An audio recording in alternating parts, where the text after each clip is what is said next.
नमस्कार प्रिय मित्रों, आज हम आपसे सनातन धर्म की मीमांसा पर परिचर्चा करेंगे।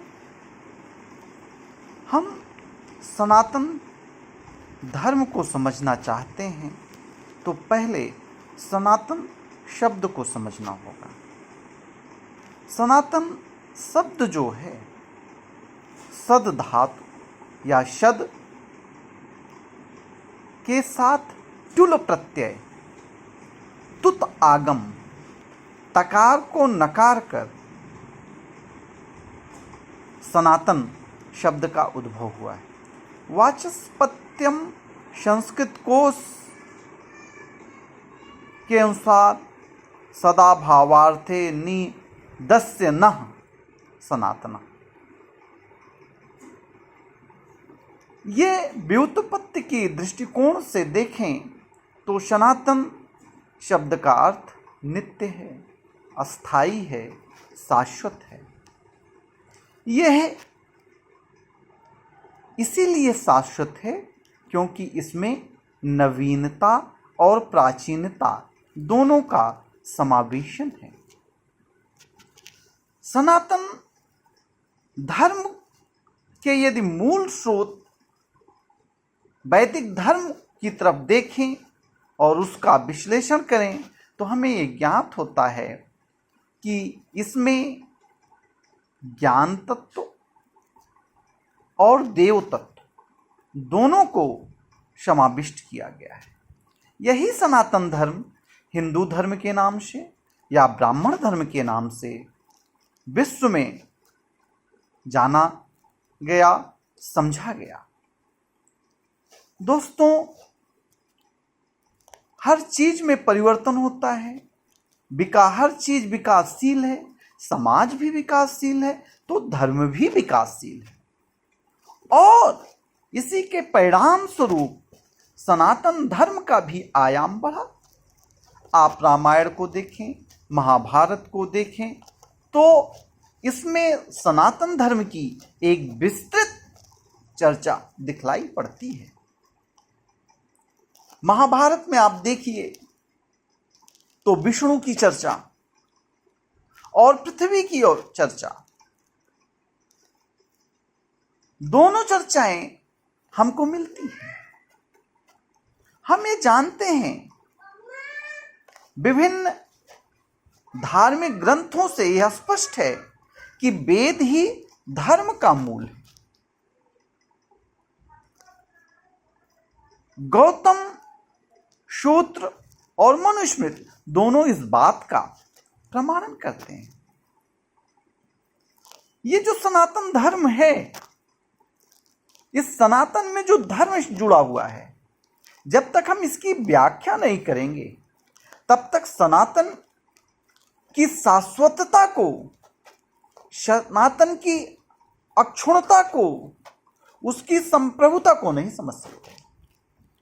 मनु कहते हैं कि धर्म के जो स्रोत हैं उसमें 4 स्रोत हैं। एक तो वेद है, एक स्मृति है, एक सदाचार है और चौथा जो विशेष बात है वो है क्या? वो है आत्मतुष्टि। अर्थात हमें अपने आत्मा के अनुकूल क्या लगता है, इस विषय को हम खुद ही तय करेंगे कि कौन हमारे अनुकूल है, कौन प्रतिकूल है, और जो अनुकूल है उसको हम अपने लिए धर्म के अनुसार मानेंगे, वही हमारे लिए सनातन है। कुछ लोग धर्म को क्रिया पक्ष से जोड़ते हैं, कुछ लोग धर्म को आचरण से जोड़ते हैं। यदि धर्म को उसके व्युत्पत्ति से जोड़ें, देखें तो ये ध्री धातु से है। ध्री का अर्थ ही है आलंबन, ध्री का अर्थ ही है धारण करना, ध्री का अर्थ है कि पालन करना। हम ऋग्वेद की तरफ ये देखते हैं तो हमें धर्म के प्रयोग में विभिन्न प्रकार के व्याकरण दिखाई पड़ते हैं।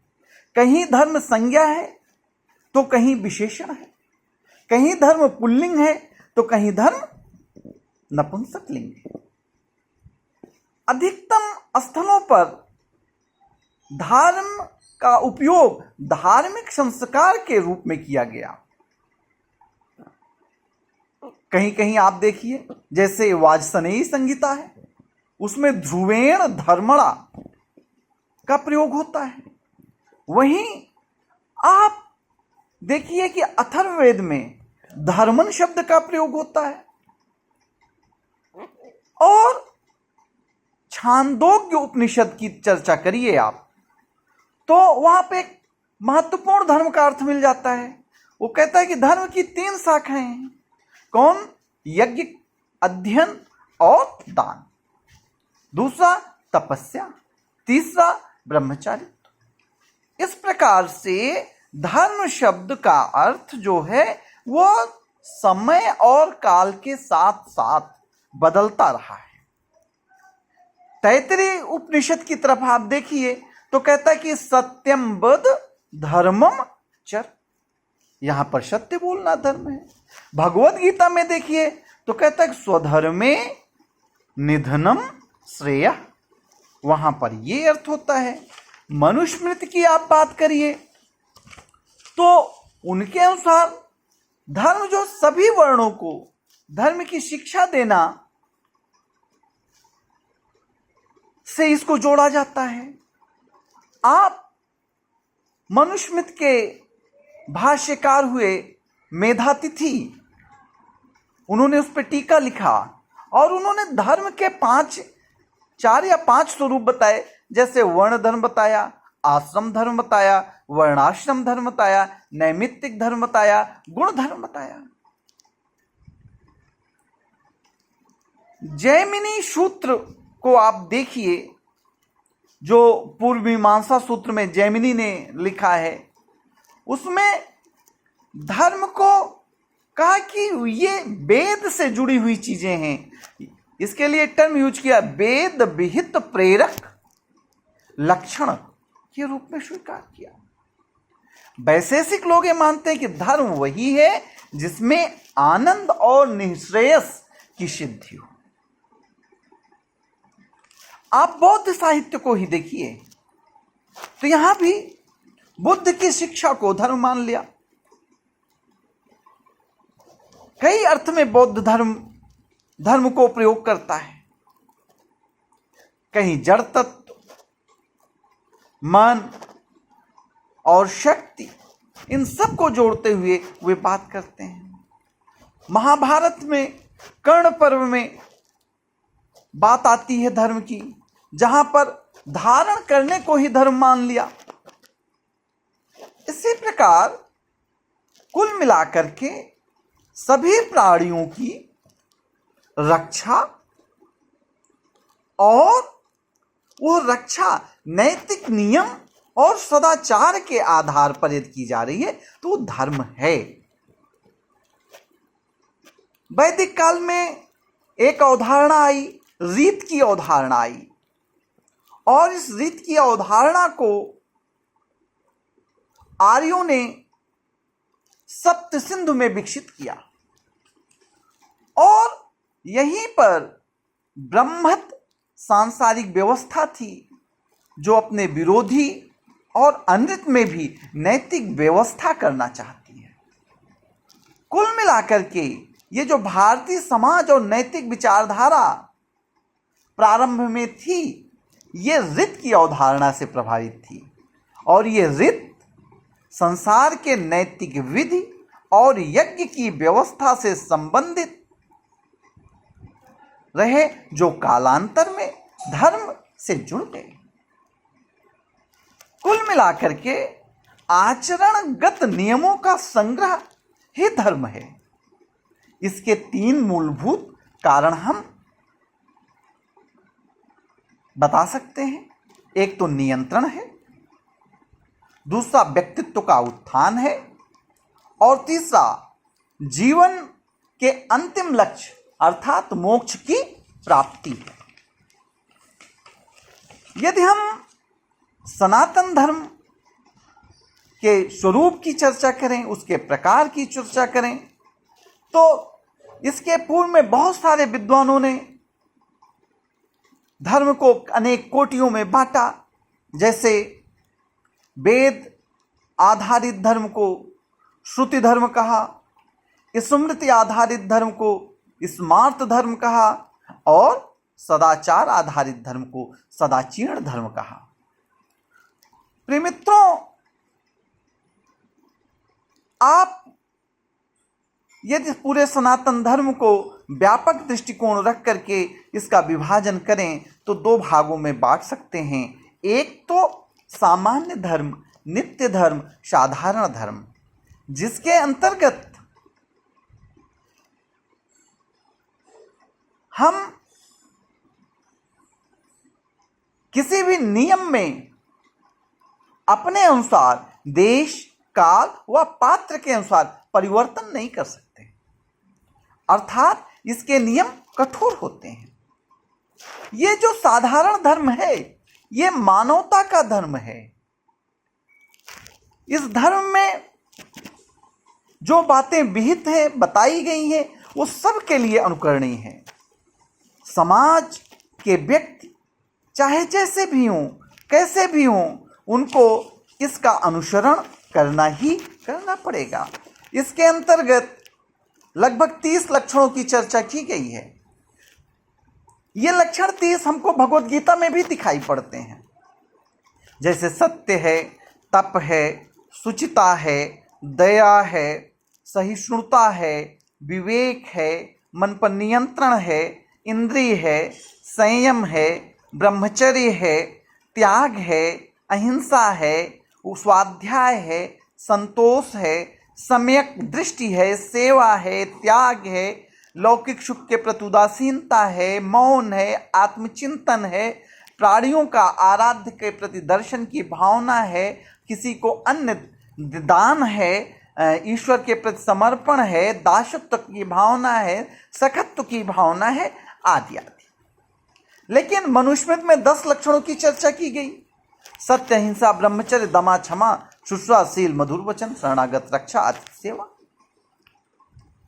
इन 10 लक्षणों की चर्चा करके इनके आधार पर हम सामान्य धर्मों का पालन करते हैं। और ये जो दूसरा प्रकार है विशिष्ट धर्म, विशिष्ट धर्म में समय, देश, काल व परिस्थिति के अनुसार नियमों में परिवर्तन होता है, नियम में लोचशीलता होती है। यह मनुष्य के सामाजिक धर्म की परिचर्चा करता है, जिसे स्वधर्म भी हम कह सकते हैं। और इसके जो कर्तव्य हैं वो परिवार और समाज में अत्यंत उल्लेखनीय हैं, महत्वपूर्ण हैं। भिन्न भिन्न समयों, परिस्थितियों में मनुष्य अपने कर्तव्यों का निर्वाह करता है, जो विशिष्ट धर्म से संबंधित माना जाता है। इसमें वर्ण धर्म आता है। वर्ण धर्म के बारे में आप सब जानते हैं कि 4 वर्ण हैं, ब्राह्मण, क्षत्रिय, वैश्य, शूद्र। और चारों वर्णों के काम पहले से ही निर्धारित हैं। लेकिन एक बात आपसे कहना चाहते हैं कि ये वर्ण जो है कर्म आधारित वर्ण थे। बाद में विशेषाधिकार वर्ग का जन्म हुआ समय समय के साथ, और लोगों ने इसे जन्मना कर लिया, कर्मणा छोड़ दिया। आश्रम धर्म है। आश्रम धर्म में 4 आश्रम आते हैं, ब्रह्मचर्य, गृहस्थ, वानप्रस्थ और संन्यास। ब्रह्मचर्य जहां यौन गतिविधियों से दूरी बनाता है और व्यक्ति का शारीरिक, मानसिक और आत्मिक नैतिक विकास तय करता है, वही गृहस्थ धर्म तीनों वर्गों, धर्म, अर्थ और काम, तीनों को अर्थात त्रिवर्ग को साधता है। गृहस्थ आश्रम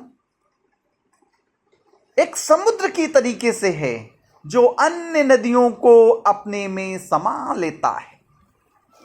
वानप्रस्थ घर पे ही रह करके सांसारिक चीजों के प्रति उदासीन होकर के एक साधना की अवस्था है, आध्यात्मिक जीवन है। और वहीं संन्यास जो कि एक परिव्राजक के रूप में हम अपना जीवन व्यतीत करते हैं, जिसमें हम सत्य का, अहिंसा का, अस्तेय का, मोह, लोभ, इन सब चीज़ों को दूर रहते हुए अपरिग्रह, ब्रह्मचर्य, शौच, संतोष, ताप, स्वाध्याय, ईश्वर प्रार्थना आदि को देखते हुए हम इसका पालन करते हैं। इसी विशिष्ट धर्म में कुल धर्म है। कुल धर्म में आप ये जानते हैं कि किसी भी परिवार में उसका विकास तभी होगा जब वंश का कुछ निश्चित नियम होगा। यदि वंश जो है बिना नियमों के रहे तो विनाश की ओर जाता है। इसलिए वंश का वर्धन आचारगत नियमों से, उनके क्रियान्वयन से होता है। और ये नियमों का जो वंश के बीच, कुल के बीच, परिवार के बीच क्रियान्वयन है, यही कुल धर्म है। व्यक्ति का परिवार के सदस्यों के साथ कैसा व्यवहार हो, कैसा कर्तव्य होना चाहिए, कुल धर्म में इसका ध्यान विशेष उल्लेखनीय है। माता पिता, पत्नी आदि के साथ होने वाला व्यवहार कैसा हो, पिता का धर्म क्या है, पत्नी का धर्म क्या है, पुत्र का धर्म क्या है, भाई का धर्म क्या है, इन संतान का धर्म क्या है, इन सब चीजों का विमर्श या मीमांसा कुल धर्म में किया जाता है। जैसे पति का धर्म पत्नी, संतान, माता पिता आदि का यथोचित व्यवहार, विनम्रता और सहानुभूति के साथ रहना है, वहीं पत्नी का भी धर्म है कि पति की सेवा, यौनिक पवित्रता, समय व्यवहार, बड़ों का आदर, छोटों को प्रेम, स्नेह, उत्तरदायित्वों का निर्वाह। इसी प्रकार से माता पिता की आशाओं को पूरा करना पुत्र का धर्म है। देव ऋण, पितृ ऋण, ऋष ऋण का पालन करना, इससे मुक्त होना पुत्र का धर्म है। कन्या के प्रति भी माता पिता का कर्तव्य है। और एक धर्म है युग धर्म। युग धर्म का तात्पर्य है कि समय के अनुसार धर्म का नियोजन करना, धर्म की योजना बनाना और समय सापेक्ष धर्म को चलाना। नैतिक आदर्श और नियम युग के अनुसार परिवर्तित भी होते हैं और स्थिर भी होते हैं। सामाजिक सांस्कृतिक जीवन के ये जो नैतिक नियम विभिन्न युगों में भिन्न भिन्न धर्म के रूप में ख्यात हैं। आप देखिए, 4 युग आए, चारों युग में जो नियम हैं वो सब, जो तत्व की प्रधानता है उसमें बदलाव दिखलाई पड़ता है। आप सतयुग की ही चर्चा करें तो सतयुग में तप की महत्ता है। त्रेता युग की बात करें तो ज्ञान की महत्ता है। द्वापर युग की बात करें यज्ञ की महत्ता है। और कलयुग की बात करें तो दान की महत्ता है। इस प्रकार से सनातन धर्म चल रहा है। इसी सनातन धर्म में जो विशिष्ट धर्म है, इसमें एक आपद धर्म आता है, यानी कि विपत्ति काल में वर्णों के अंतर्गत लोगों को अपने कर्तव्यों को त्याग कर दूसरे के कर्तव्यों को करने का अधिकार दिया गया है। और इसी विशिष्ट प्रकार में राजधर्म आता है, जिसमें राजा के लिए कहा गया है कि राजा का अपना कोई हित नहीं होता, राजा का हित प्रजा के हित में है। लेकिन राजा को कहा गया प्रजा के लिए कि प्रजा, ये जो राजा है देवताओं के गुणों से मिलकर के बना है। कहा गया कि इंद्रात प्रभुत्वम, तपनात् प्रतापम, क्रोधो यमाद, वैष्णवाच वित्तम, आह्लादकत्वम, निषादिनाथाद, अदाय राज्यो कृते शरीरा। इतने देवताओं के शरीर को मिला करके इसका निर्माण किया गया है। प्रिय विद्यार्थियों, सुधीजनों, राजा के लिए कहा गया कि जैसे इंद्र 4 महीने वर्षा करते हैं और सूर्य उसको 8 महीने तक में वापस लेते हैं, उसी प्रकार से राजा को ऐन्द्र व्रत अर्थात 4 महीने तक प्रजा के बीच धन की वर्षा करनी चाहिए और 8 महीने तक सूर्य की भांति उस धन को सोखना चाहिए, वापस लेना चाहिए। इंद्र व्रत, सूर्य व्रत, चांद्र व्रत, मारुत व्रत, वारुण व्रत, आग्नेय व्रत, पार्थिव व्रत, इन व्रतों का पालन करने के लिए राजा को आदेश दिया गया है। और इसी विशिष्ट प्रकार में एक आता है स्वधर्म, जिसके अंतर्गत परिवार और समाज में जो व्यक्ति की स्थिति है उसके अनुसार उसका धर्म निर्दिष्ट होता है, उसका कर्तव्य, उसका उत्तरदायित्व, उसका तत्संबंधी आचरण उसकी स्थिति के अनुसार हो, ये स्वधर्म कहलाता है। और आप जब भारतीय सनातन की ओर देखेंगे तो इसमें बहुत सारी विधियां हैं और उत्तराधिकार के कानून भी हैं। भारतवर्ष ही नहीं अपितु विश्व के उन तमाम जगहों पर जहां सनातन धर्म चलाया जा रहा है, वहां सब जगहों पर भारत में ये सनातन धर्म में जो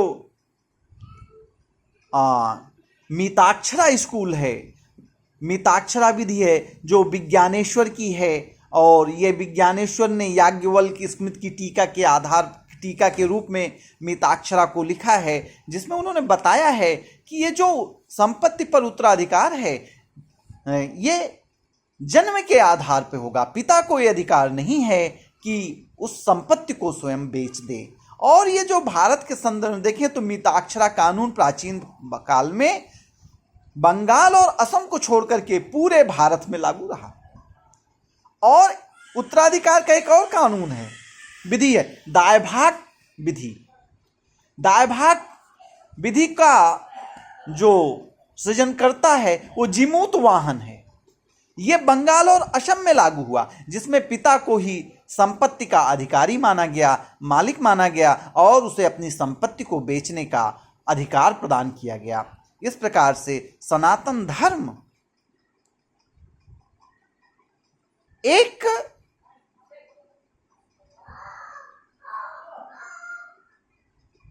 उदार स्वभाव को धारण करने वाला धर्म है। इसीलिए उदार चरिता नाम तु वसुधैव कुटुंबकम की अवधारणा सनातन धर्म में लाई गई। यह गंगा नदी की भांति है कि जो विभिन्न प्रकार की चुनौती रूपी नदियों को समय समय पर अपने अंदर आत्मसात करके अपने प्रवाहमान को आगे बढ़ाता रहता है, अपनी गति को आगे बढ़ाता रहता है। धन्यवाद।